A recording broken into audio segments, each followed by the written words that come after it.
aja lah Mbak. Mungkin kalian mungkin hobi kayak mozzarella. Belum.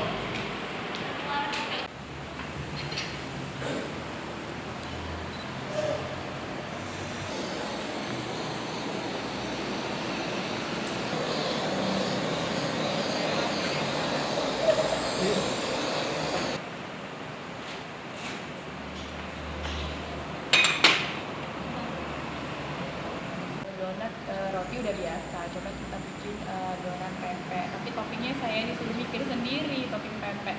Jadi kita suami istri kemarin 3 hari bikin ide toppingnya yang pas untuk makanan khas Palembang. Jadi nggak merubah cita rasa. Kalau misalnya pempek ketemu manis rasanya kurang kan kayak gitu. Jadi makanya kita temuin baru 4 topping, mozzarella, sambal udang, sama ebi kecap, sama saus tomat sosis.